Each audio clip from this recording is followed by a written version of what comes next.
قدرمانو دوستانو سلامونه زه غوټۍ یم هر کله مو کوم چې د ډیجیټل چین پروګرام ګورئ. سمندري بندرونه د یو هیواد د اقتصادي حالاتو د لید او ارزونې کړکۍ بلل کیږي.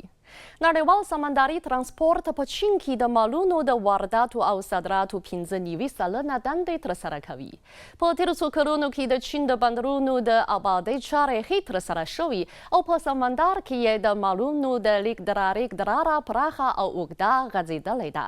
نو زه به په نننۍ پروګرام کې د ګڼو شمېرو له مخې اړوند معلومات در سره شریک کړم.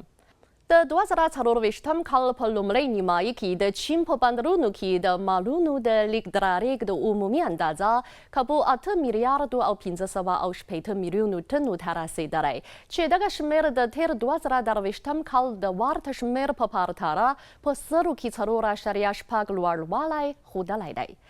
پر ورته مهال د کنټینرونو د لیږد د اندازه یې 180 میلیونو معیاري کنټینرونو ته رسېدلی چې دغه شمېر د تېر کال د ورته شمېر په پرتله په 0.8 لوړوالی ښودلی دی. د سږ کال په لومړۍ نیمایي کې په دغه هیواد کې 7 لوی اتوماتیک سمندري بندرونه جوړ شوي او په دې مناسبت د دغه هیواد د هغو اتوماتیکو بندرونو شمېر په نړۍ کې لومړی مقام نیسي چې د جوړونې پروژې یې بشپړې شوي او روانې دي. په ورته وخت کې د چین د بهرنۍ سوداګرۍ جوړښت د غوره کېدو په بهیر کې دی. د بهرنۍ سوداګرۍ په عمومي اندازې کې یې د ماشیني او برېښنایي تولیداتو اندازه څه نه څه 80 سلنې ته رسېدلی او د موټرو، بیړیو او تکمیلېدونکو سرکټونو د صادراتو حجمونه یې د تېر 2023 کال د ورته شمېرو په پرتله په جلا توګه له 10 سلنو څخه لوړ شوي دي.